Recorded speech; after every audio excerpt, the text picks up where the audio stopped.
Swayam Prabha. Digital India. Educated India.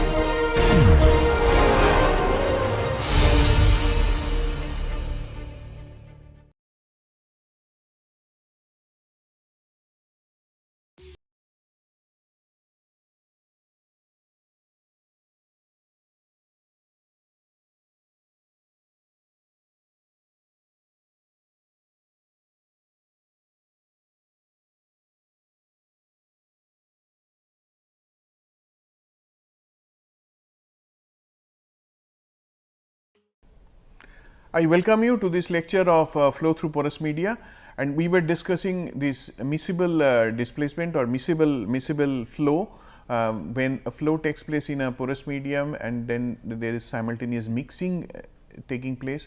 So, where all what all complications one can complications that can arise, and how we can put some theories behind it and to get more characteristic parameters of this porous medium just by studying this mixing process itself. So, we have found out how to find so we have found some ways to to estimate what is the dispersion coefficient for a flow through a porous medium, or for that matter how to evaluate, how to estimate the aperture of a fracture when fracture is embedded in porous media, and similar such exercises we had done. So, this dispersion experiment not only it will help one to estimate or characterize the porous medium. This will help one to understand if in a porous medium there is a second fluid which is injected and this fluid mixes with the fluid that is already in place, then how this mixing will take place, how these fluids will behave, and what do we expect as the concentration of the fluid that is flowing at various locations inside the porous medium. So, I think by now we have developed sufficient background to this particular process, and whether you have this for the sake of tracer test, where the objective is to characterize the porous medium, or the fluid is injected to extract something out of porous medium, or to or the porous medium is simply an engineered porous medium, say an electrode, where this fluid is flown through the medium for some gain, for some engineered gain, I would say. So, with this I must continue this exercise here. I have been talking about this flow through a fracture, and we have already found out we have already found out that if one plots the concentration Cf at x equal to xf, the outlet, as a function of time, and then if they get a curve like this, what are the theoretically what kind of curve one should get, and if somebody gets experimental data point instead of a curve, if one gets these experimental data points, so then these experimental data points can be fitted to some line, and what would from that line how we can generate these characteristic parameters. The other way of looking at it is, if it is an engineered material and already we know the aperture, we have already created a aperture, created a channel, and that channel has a fixed aperture, and now we are having a transport process going on inside. So, then what kind of concentration we would get at the outlet of the channel? So, fracture can in that case would be simply flow between two parallel plates. So, two parallel porous walls. So fracture, here we talked about the fracture. You can, for an engineered system, you can call it flow through two parallel walls which are porous. So, it is so how the concentration will change at the outlet, how the concentration will change at various axial locations. So, we have already found we have already talked about the theories, and one can use the theories to predict the concentration, and then accordingly one can use that information to the design of the design as required. Now, before we close this, before we close this miscible displacement chapter, there are a couple of issues one must make note of. Then that is something which is something like this. Suppose one has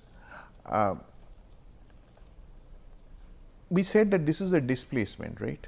So, the porous medium, there is a fluid existing and another fluid is being injected.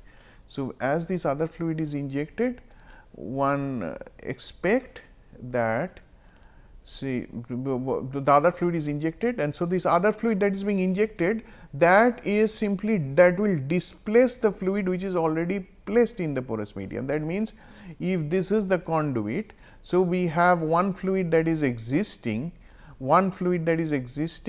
and then the other fluid is being injected. So, this is let us say this is the fluid that is injected and this is the fluid that is existing. So, this fluid is simply pushing the fluid in the front and then pushing this out from the conduit. This is something which we had this as an idea, we are calling it displacement. That means, a fluid is already there, we are displacing it by injecting some other fluid. Maybe miscible means that the fluid that we are injecting is miscible to the fluid that is already in place. Now, in this context, we always we tacitly assume that the viscosity of the two fluids are same. Now, let us come to a situation where the viscosities of the two fluids are different. They are miscible, but there would be some fuzzy, there would be some diffusion happening across the interface, but they are one is more viscous than the other. I can give a quick example here. For example, I have water there and I have water glycerol mixture. Water and glycerin, they mix and at various ratios. Okay. So, but the viscosity of this mixture would be higher. So, let us say we have two situations here. In one situation we have higher viscosity fluid is here and the lower viscosity fluid is this side, and we have another situation where we have the lower viscosity fluid is here and the higher viscosity. Let us say this is here, in this case mu is lower, and this in this case on the left hand side the fluid that is being pushed and the fluid that we are injecting and the fluid that is being displaced, the viscosity is higher. And in another case, this viscosity that is injected is higher and the fluid compared to the fluid that is being displaced, that has a lower viscosity. So, in this case, suppose because of some reason there is a perturbation developing. This perturbation can develop because of various reasons. It could be some fluctuations, for some reason there is a perturbation at the interface. Now, let us see whether this perturbation will be supported or this perturbation will be will subside. So, now let us see here what would be, let us say I have now fluid here that is being flown inside. I mean, in a very in a simplistic term, I can see there are a fluid has two choices, the fluid that one is injecting here. This fluid can travel through this part of this is commonly referred as finger. So, fluid can flow through this finger or fluid can flow through this, which is a smaller one or even very little one, and this is a larger one. So, now I can see here this pressure drop across these points. If I now look at what is the pressure drop across these points, say pressure drop with reference to this and this. So, pressure drop across this, if we look at the pressure drop that would be encountered by the fluid which is flowing through this particular section, that pressure drop would be what? For the same velocity, V would be equal to, or this pressure, the velocity is k by k by mu and delta p I am writing, which is minus delta p by this length, let us say this length is L. So, this length L.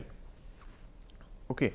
So, now here in this case I can see that the viscosity here is already the fluid has gone to this point. So, the viscosity that will apply here is this here, and now let us say I am imposing the same pressure gradient everywhere. So, the delta p remains same. So, for this particular the fluid that is flowing through this particular section, it will have a velocity which is k by mu delta p by L, but mu is on the lower mu. Whereas, this particular section here also the flow will take place, but here the velocity would be then there would be it would be this section, this is the fluid is having a viscosity which is having higher viscosity, and this section which is the fluid is having lower viscosity. Let us say it is completely the fluid of higher viscosity that is dominating in this case. Okay. So, then in this case one will find that the velocity would be k divided by mu, which is at higher viscosity delta p by L.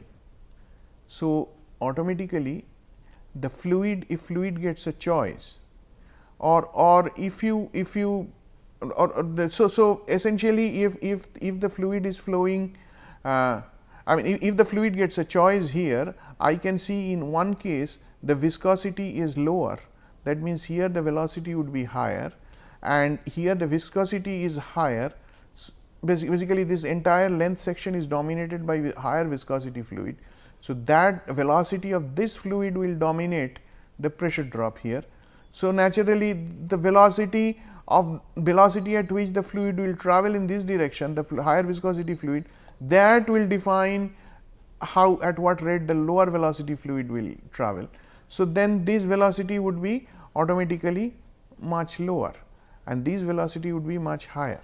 So, I mean one can see in this case, I mean the bottom line here is that one will see that this viscosity these particular the perturbation, these will start growing, all the fluid will tend to flow through this direction. So, one will see these there is a the perturbations, they are growing. On the other hand, when this situation is reversed, that means when viscosity on this side is higher and viscosity on this side is lower, and when the same situation is happening here. So, in this case one will find that the one where there is already a perturbation made, say there, let us say there is a perturbation already made. So, if you compare, if you do the same comparison, you can see that where the perturbation is not made, if you find out across this pressure drop, I mean what would be the velocity, you will find that since this viscosity is lower and this viscosity is higher. So, fluid will tend to flow more in this direction than this one, flow will be in this through this section rather than through this section. So, automatically the perturbation will die. So, this is referred as viscous instability. So, viscous instability, what viscous instability means here is, you can see some fluid which is of lower viscosity is going into a fluid which is of higher viscosity. So, the front is not straight, rather there are perturbations and that have grown. So, one can create this kind of a pattern there. So, this is something which we, and this is very much present in porous medium, and this is something which one does not want, because if this kind of, so I mean the our entire understanding is as if there some fluid I am injecting and that fluid is flowing like a plug and through pushing out everything from the everything that is already resident there. So, that is what we had thought about, and then next we found that if there is a capillary there would be a parabolic velocity profile, and because of that there would be some velocity distribution, and because of that there would be some cases, that means at the center of the capillary the velocity is higher and other places the velocity is lower, and near the wall velocity is 0, but that has a fixed pattern, parabolic velocity profile. And but this is something which is difficult to handle, because if such type of pattern starts forming, so then one will find that there would be one perturbation, this perturbation will continue to grow, maybe another perturbation will grow. So these areas on the other hand, they will remain undisplaced, this particular fluid remains undisplaced. So that is why whenever it comes to pushing something out from a porous medium, one always prefers higher viscosity fluid to be injected rather than lower viscosity fluid to be injected.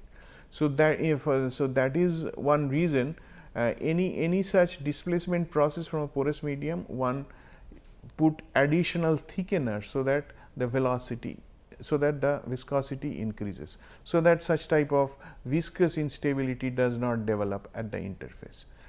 In fact, one example I can draw from hydrocarbon recovery. There is a process which is known as polymer flooding in enhanced oil recovery, or any recovery process where water is injected to displace oil from the reservoir. Lot of times they add polymer to water, so that the viscosity of the injected fluid increases, so that such type of instability can be avoided. So this is one thing we must keep in mind, that depending on the difference in viscosity, there could be some pattern developing, and where the movement of the front will not be all very straight.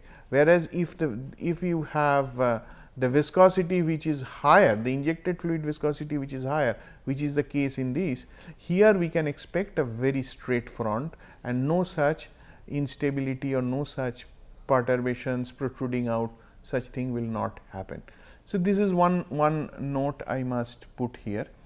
Since we talked about this movement of a viscous front, and we said that the fluid that we inject, the fluid that is injected to displace a fluid from a porous medium. So, and if that injected fluid should have a higher viscosity.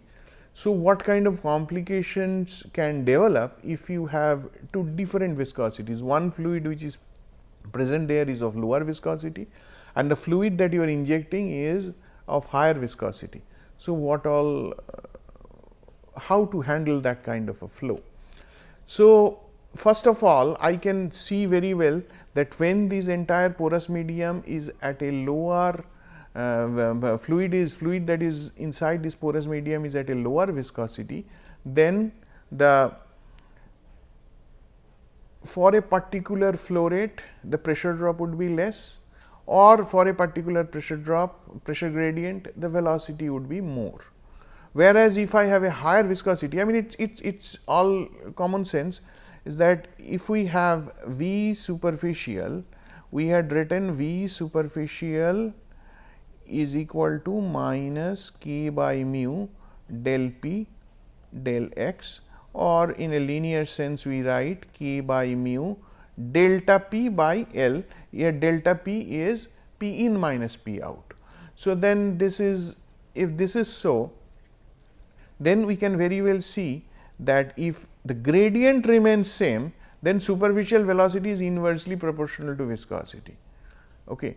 Or if the velocity remains same, then this gradient is directly proportional to viscosity. So, that means for a higher viscosity, either the gradient would be more, because viscosity increases means gradient will increase, superficial velocity remaining constant, or if I hold the pressure gradient as constant, then higher the viscosity, superficial velocity would be less.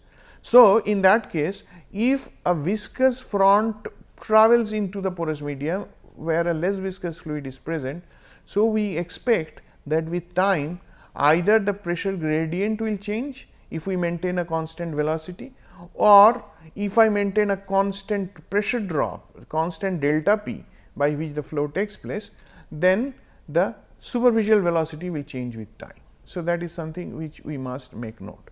So, we are trying to probably the see we generally if we set the superficial velocity, then there could be a problem, in the sense, if I set the superficial velocity, I do not know what kind of pressure gradient I will encounter, I do not know what kind of delta p I will encounter. I started the flow was taking, and the flow was taking place, and then suddenly I find that this delta p is increasing as the front is traveling inside, and then this delta p exceeds the limits set by the experiment, limits set by the design, limits set by the engineered system. So, so that may not be I mean, a better idea would be to do this at constant pressure, constant delta p. So, I impose a constant delta p across this length, and then study how superficial velocity changes with time. I think that would be easier to accomplish, easier to implement. So, what we did here is, we have written here V superficial is equal to k by mu delta p 1 by L. What is delta p 1? If this is delta p, so we are saying this is delta p 1, and this actually this is we have gone up to this. So, this is the so I should remove this. So, then this is delta p 2. So, this is delta p 1 and this is delta p 2. Delta p 1 is the pressure drop across the viscous front, and delta p 2 is the pressure drop across the lower viscosity fluid front. So, now I can see when they so I have put a pressure drop here, which is delta p 1 plus delta p 2. So, delta p is the overall pressure by which this viscous fluid is injected. Overall, the total pressure drop is delta p, which is basically delta p 1 plus delta p 2. Now, as this position of the front moves, this dynamics changes. For example, when the position of the front is here, let us say, so this would be somewhere. So, this they will constantly align. Okay. So, now with this being known, now let us see how we can work on it here. The superficial velocity, see whatever rate fluid is flowing, the viscous front is flowing, at the same rate this other fluid has to flow. Okay. There is nothing that it can leak out somewhere or something, or some other fluid, or it can sit there, that is not possible. It is a steady state process. Whatever velocity this viscous fluid is flowing, same velocity this one also has to flow. So, superficial velocity would be k by mu delta p 1 by L 1. So, this length is L 1. So, at any time it is delta p at some point of time frozen, delta p 1 by L 1, and that is equal to k by mu w. So, we are calling this as mu, the viscosity is mu, and here the viscosity is mu w. Let us say water was present and some other fluid is injected. They are miscible, but they have high, this one is at a higher viscosity, and the mixing we are not there at the interface, there would be some mixing. So, that has to be handled separately. We are just trying to focus on only the effect of higher viscosity in the injected fluid. So, then this second case it is k by mu w into delta p 2 divided by L minus L 1, because this length would be, if the overall length is L, so then this length would be L minus L 1, because this length is L 1. So, it is k by mu w delta p 2 divided by L minus L 1. Now, these two velocities are to be same, as I said, because it is a steady state process. So, these are to be equal. So, if these are to be equal, then there is something called componendo dividendo. We can do this A by B. If A by B is equal to C by D, and that would be equal to A plus C divided by B plus D. So, same thing has happened here, k into delta p 1 plus k into delta p 2 divided by mu L 1 plus mu w L minus L 1, this plus this. Okay. Now, what we did here, k is the permeability and that is remaining same in both cases. So, now this superficial velocity can be written as phi into dl1 dt. dl1 dt is the velocity, dl1 dt is the velocity at which this interface moves, right. dl1 dt is the change in L1 with respect to time t. So, dl1 dt is this, okay. But since this front is moving, it is by interstitial velocity, not superficial. So, one has to multiply this by the porosity. So, phi multiplied by dl1 dt, that is what we have on the right hand side. So, now if we take this and if we upon integration, we get L1 as this is the expression for L1. And then now if you go to V superficial, this would be simply phi into dl1 dt, and you take the derivative of it and you get this as the expression. Now, if you look at it here, V superficial, it would be this t is appearing in the denominator. So, what that means is I expect the velocity to decrease as time increases. Okay. So, if somebody looks at dl1 dt, the velocity of this front, if somebody looks at the velocity of this front, they will find that the velocity of the front would be decreasing with time. Velocity of the front would be decreasing with time. So, velocity of the front would be faster initially and then it would decrease with time, because you are holding a constant pressure across this length of the porous medium. Okay. So, the other way, if we plot, if we hold the superficial velocity same, and if we try to find out the pressure drop delta p, overall delta p, one can find out in a similar way how the pressure drop, because if you hold the superficial velocity same, we expect the delta p to increase with time. So, delta p would increase with time. So, this one can find out from this exercise.